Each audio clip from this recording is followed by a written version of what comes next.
बिहार की राजनीति का मौसम इस समय जितना गर्म है उतना शायद ही कभी पहले रहा होगा।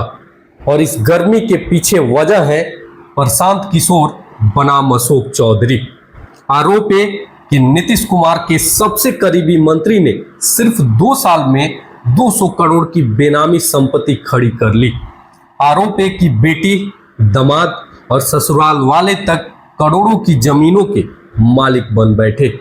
और सवाल है कि सुशासन बाबू की सरकार में अगर ये सब हो रहा है तो फिर जनता किस पर भरोसा करे। बिहार चुनाव 2025 से पहले सियासत में जबरदस्त भूचाल मच गया है। जन सुराज के संस्थापक प्रशांत किशोर ने नीतीश कुमार के सबसे भरोसेमंद मंत्री अशोक चौधरी पर बड़े भ्रष्टाचार के आरोप लगाए हैं। जी हां, पीके का दावा है कि पिछले 2 सालों में अशोक चौधरी और उनके परिवार ने 200 करोड़ से ज्यादा की बेनामी संपत्ति खरीदी है। इसमें उनकी बेटी सांसद शांभवी चौधरी, दामाद सायन कुणाल और समधन अनीता कुणाल तक का नाम सामने आ रहा है। इतना ही नहीं, पीके ने सम्राट चौधरी, मंगल पांडे और संजय जायसवाल जैसे एनडीए नेताओं पर भी गंभीर सवाल उठाए हैं। क्या यह बिहार की राजनीति का सबसे बड़ा खुलासा है? क्या नीतीश कुमार इस बार अपने मंत्रियों से जवाब मांगेंगे या फिर यह मामला भी बाकी आरोपों की तरह राजनीति की धूल में दब जाएगा?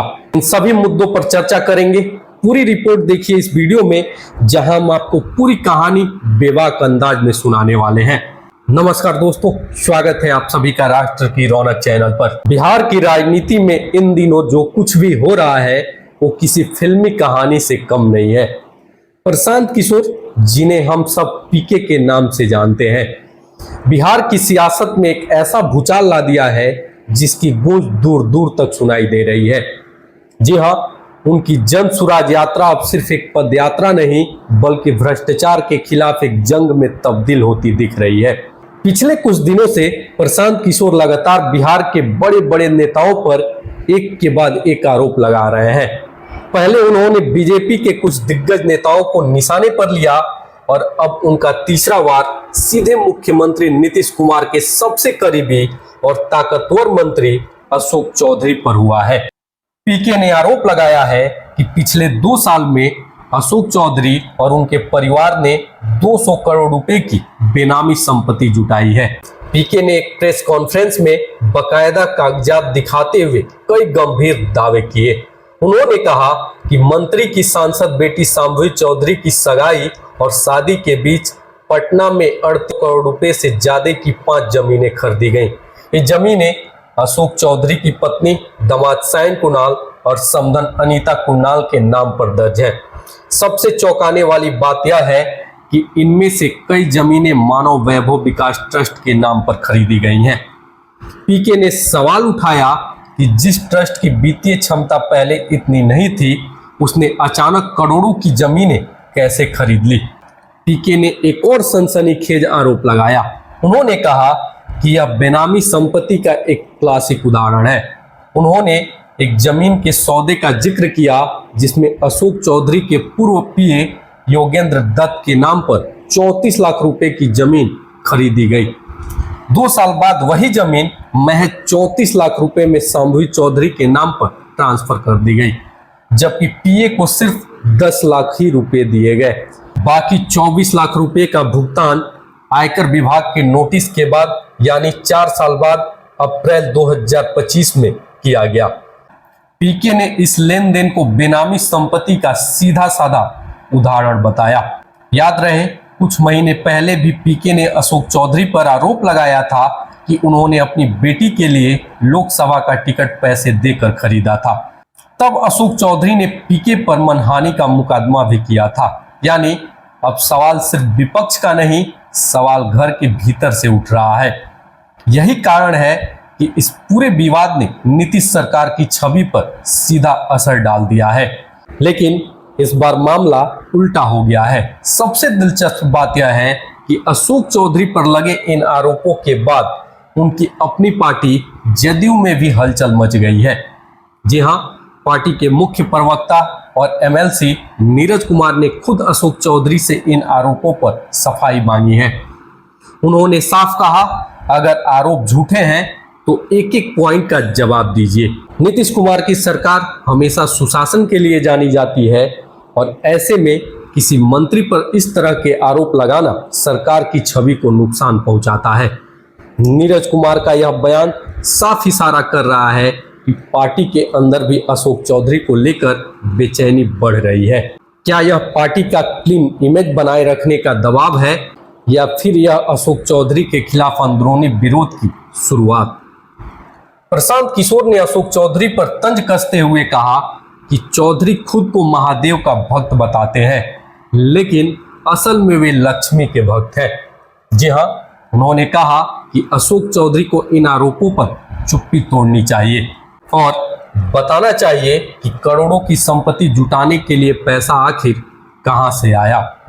दूसरी तरफ मंत्री अशोक चौधरी ने इन आरोपों को सिरे से खारिज कर दिया है। उन्होंने कहा कि प्रशांत किशोर बौखलाहट में अनाप शनाप आरोप लगा रहे हैं, क्योंकि उन्होंने पीके पर मनहानि का केस किया था। चौधरी ने कहा कि उनके सारे लेन देन पब्लिक डोमेन में है और वे हर साल आयकर रिटर्न्स दाखिल करते हैं। वहीं अब बिहार की जनता भी पूछ रही है, अगर ये सारे आरोप झूठे हैं तो नेताओं के पास सबूत क्यों नहीं है, और अगर आरोपों में सच्चाई है तो ईडी सीबीआई अभी तक खामोश क्यों है?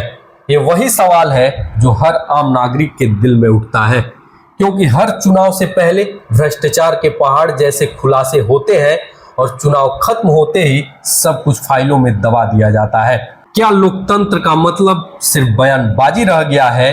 क्या नेताओं का असली काम अब केवल आरोप प्रत्यारोप रह गया है?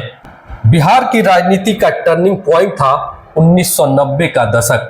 बिहार के लिए जंगल राज कहलाया और 2005 के बाद सुशासन बाबू के नाम पर नीतीश कुमार ने छवि बनाई। लेकिन 2025 में खड़ा ये सवाल बहुत बड़ा है, क्या बिहार की राजनीति अब पारदर्शिता की नई लकीर खींचेगी? क्या जनता जातीय समीकरणों से ऊपर उठकर इस नई राजनीति को अपनाएगी, या फिर सब कुछ वैसा ही रहेगा जैसा दशकों से चलता आ रहा है? चुनाव सिर पर है और आरोपों की आंधी तेज हो रही है। एनडीए मुश्किल में दिख रहा है, महागठबंधन चुप है और प्रशांत किशोर लगातार हमले पर हमले कर रहे हैं। बिहार की राजनीति में इस समय दो लहरें साफ दिख रही हैं। पहली, पीके की लहर जो भ्रष्टाचार के खिलाफ दस्तावेज लेकर जनता तक पहुंच रहे हैं। दूसरी, जातीय लहर जिसमें हर पार्टी अपनी अपनी जाति को साधने में लगी है। तो अब तय बिहार की जनता को करना है कि वो किस लहर के साथ जाएगी। पीके ने जो दावे किए हैं वे सिर्फ राजनीतिक बयानबाजी नहीं है। उन्होंने विशिष्ट तिथियों, बैंक खातों और ट्रस्ट की जानकारी के साथ आरोप लगाए हैं। अब यह जिम्मेदारी बिहार के संस्थानों पर है, पुलिस, आयकर विभाग और न्यायपालिका, कि वे इन आरोपों की निष्पक्ष जांच करें। अगर प्रशासनिक तंत्र निष्क्रिय रहा तो जनता का भरोसा और टूटेगा। और सबसे बड़ा सवाल बिहार की जनता के लिए है, क्या इस बार जनता भ्रष्टाचार से लड़ने वाले नेता को चुन पाएगी? क्या इस बार वे जातीय समीकरणों से ऊपर उठकर जवाबदेही और पारदर्शिता की राजनीति को प्राथमिकता देंगे? ये तो आने वाला वक्त बताएगा, लेकिन ये आरोप सच है या झूठ ये तो जांच से साबित होगा। लेकिन एक बात पक्की है, बिहार की जनता बदलाव चाहती है और बदलाव की आवाज सड़कों से लेकर गांव-गांव तक सुनाई दे रही है। अगर आप भी मानते हैं कि बिहार की राजनीति में पारदर्शिता आनी चाहिए तो इस वीडियो को शेयर कीजिए और अपनी राय कमेंट बॉक्स में जरूर लिखें। फिलहाल के लिए इस वीडियो में इतना ही। अगर वीडियो पसंद आया हो तो वीडियो को लाइक करें, शेयर करें और साथ ही राष्ट्र की रौनक चैनल को सब्सक्राइब करना न भूलें। मिलते हैं अगले वीडियो में, तब तक के लिए धन्यवाद। जय हिंद, जय भारत।